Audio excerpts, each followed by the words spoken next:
Hello and welcome to the greatest Tamil science channel. I'm your host Vishakha and we are in conversation with Dr. C.K. Nandagopalan.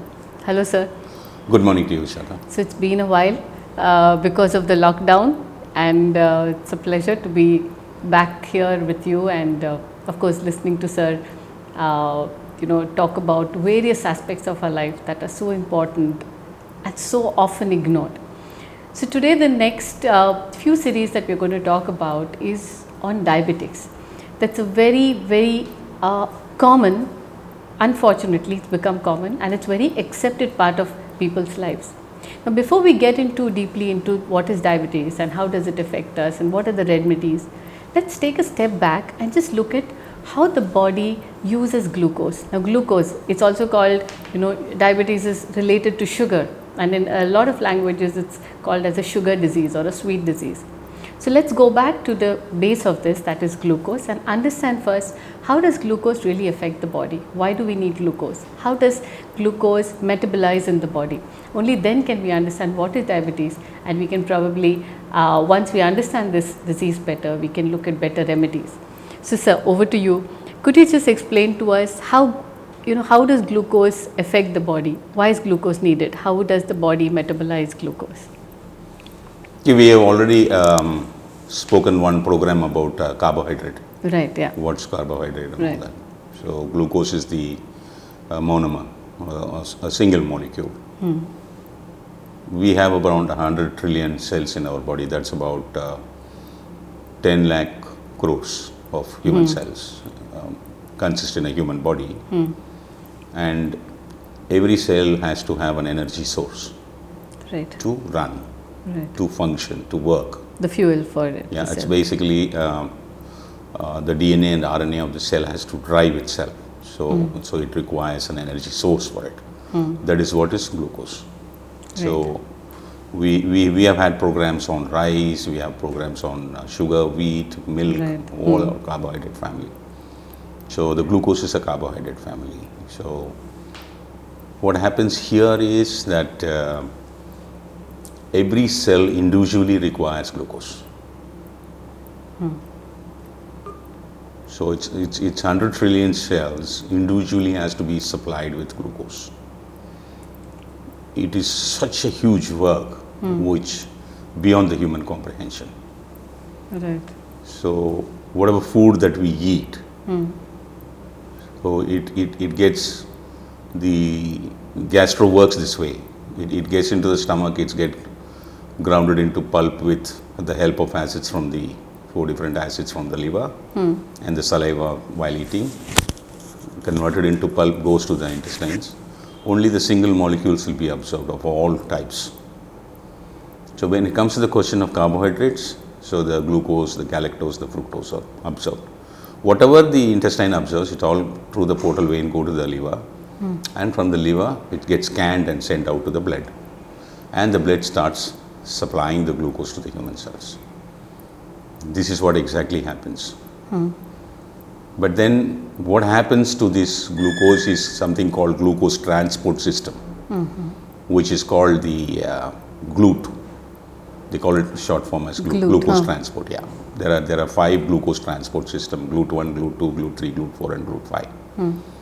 GLUT4 is the one which requires insulin. That is for the skeletal body, the muscular tissues. Muscular tissues and bones. GLUT1 is for the RBC. It's a protein transport. GLUT2 is for the brain nervous system and all that kind of some of the internal organs and what that's a protein transport system.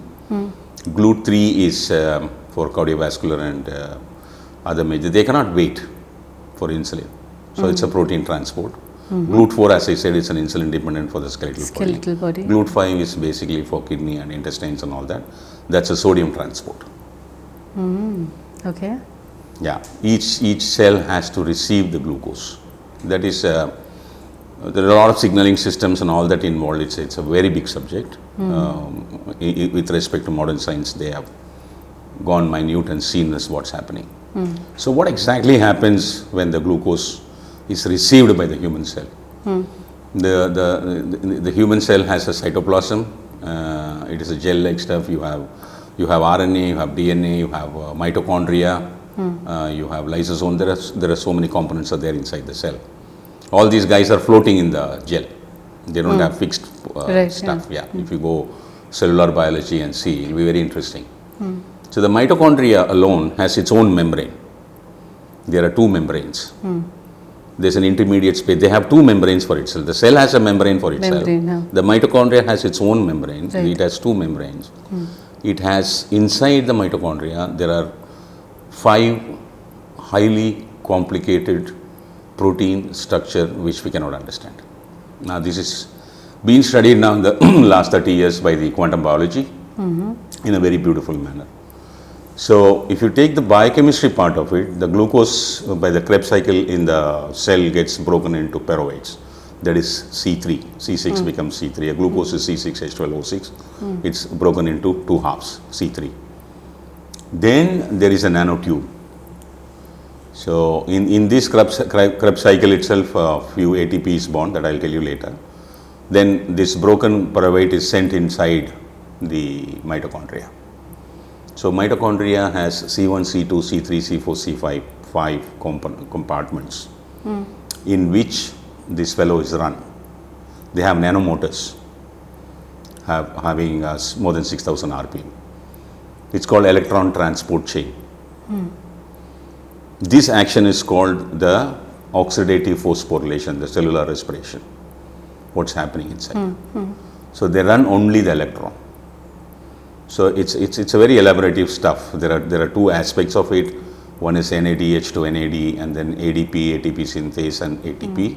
Here FAD, FADH, and ADP and ATP synthase and ATP. This is we don't want to. I don't want to go into this very detailed part of it. Yeah. They run all the electrons, and then that's why it's called electron transport chain. All the proton gets pumped out. These protons are positive ones, which the body cannot, it can do damage to our body.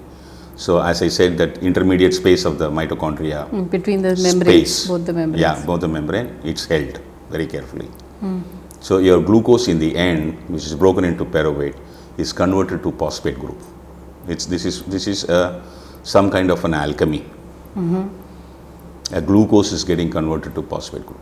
ATP it's called, ATP. Adenosine triphosphate. Right. That's a high energy currency. Each glucose gets converted to 38 ATP.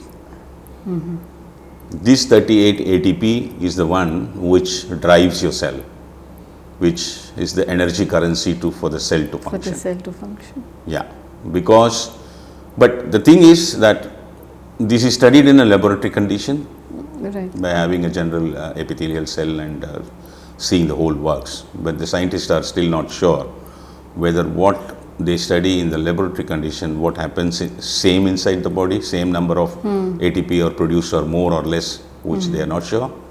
Second thing is you have different types of cells in the body. Heart cells, brain cell, pancreatic cell, liver cell, and so on. So which we do not know. Each cell, how many number of ATP they are producing, whether it varies from one cell to another cell, which they are not sure of it. But by and large, this is the concept in which the entire biochemistry is working. But then the glucose metabolism as such is overall stuff. If you take, it is divided into four categories. They divide. They frame four categories there. One is glycolysis. The other one is glycogenesis. The other one is glycogenolysis. The fourth one is glyconeogenesis. Glycolysis is what I explained you. Right. The glucose coming into your blood and then through protein transport system, or it's transported to human cells and all. Overall, this thing is called glycolysis. So as we eat, and when glucose comes into the blood and gets transported, the excess glucose and all are converted into glycogen. Like how rice and wheat I have explained to you. Right, yeah. Linear chain of glucose, hundreds and thousands of them with 1 to 4 glycosidic bonding. The same thing, they store it in the liver, the glycogen, and also they store it in the skeletal part of the body. This is glycogenesis. Glycogenolysis is when we are not eating for a longer period of time, when we are sleeping, we need glucose. So this what happens is the alpha cells of the pancreas has 4 types of cells. Gamma cells, which is called the polypeptide cell, alpha cell, beta cell and delta cell. So polypeptide cell produces a hormone which has 36 different types of amino acids to regulate alpha, beta and delta cells. Alpha cells produce glucagon, beta cells produce insulin amylin, delta cell produces somatostatin. There are 3 different types of hormone they produce. Alpha cell produce glucagon. This glucagon comes in to the blood and then it releases this glycogen when the sugar is needed to the body, when you are not eating. You need energy source, right? Continuously you need energy source. So that is called genolysis, glycogenolysis. A delayed energy source. Yeah. In layman language. Yeah. They'll break it into single monomers and keep throwing it in the blood as a glucose glycophosphate. Glucose phosphate group, it will put it in the blood so that the cells can absorb. Gluconeogenesis is something very, very important. Gluconeogenesis is when we are not eating, when there is no source available, all the glycogen is over, then what happens? Your heart and the brain has to go. They cannot stop. They stop, you die. Then the neogenesis come into play. Anything, any carbon group of components in the body will be converted into glucose. This is the absolute beauty of the human body. But this is done only by the liver cell and the kidney cells, not any other system. It will keep the heart and the brain going. So does it use the fat in the body to convert it into yeah, fat glucose? Is nothing other than a heavy molecule of C55, H106 and O6. It's a carbon group there, which will be converted to glucose. Will be converted to glucose. Yeah. It will be converted to glucose. Even some of the lipids and protein, whatever they have carbon, will be converted to. That is neogenesis, gluconeogenesis. This is how the whole system works. Right. And as you eat and your glucose rises up when it reaches the blood, within no time it serves the whole body and then bring back the glucose to some number, some level. Like you cannot drop down on glucose. Yeah. Hypoglycemia. If you go below 20, you go to coma. Anything beyond 400, 500, 600 and all that, it is not good. But at the same time, sugar is the glucose part of the blood glucose is not something which is a fixed one. It keeps varying. Suppose somebody is at the age of 50, 55, meets all his old school friends and then they remember all the old and they start cracking jokes and painfully laughing with the stomach paining and all that, sharing the old memories and all that. They are in such joy and happiness or whatever. At that time sugar shoots to 600. Yeah.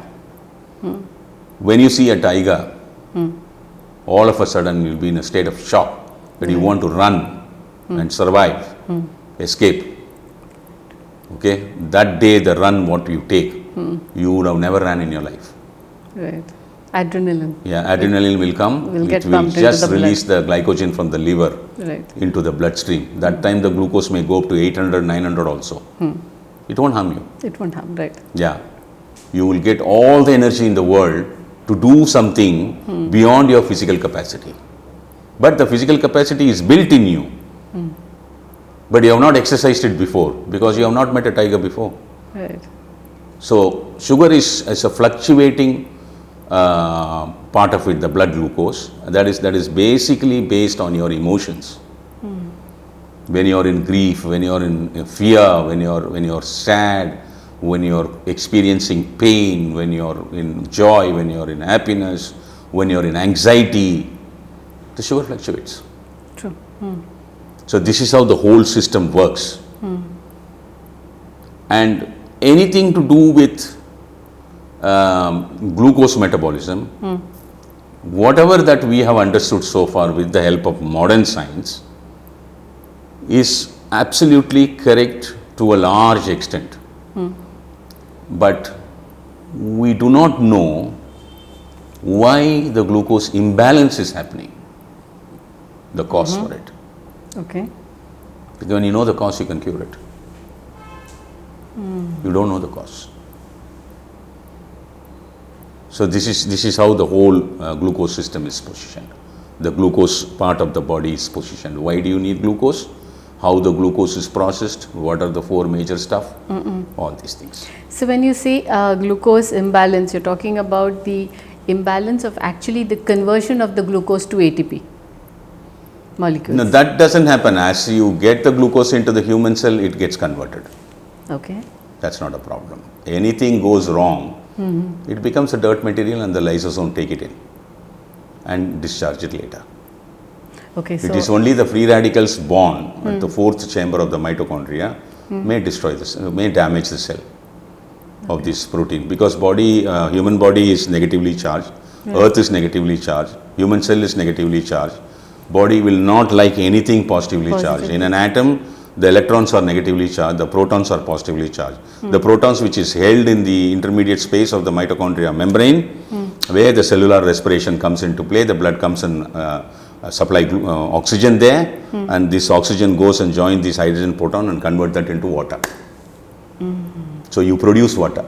If you run a marathon of 42 kilometers, you produce something like 600 to 700 ml of water by cellular respiration.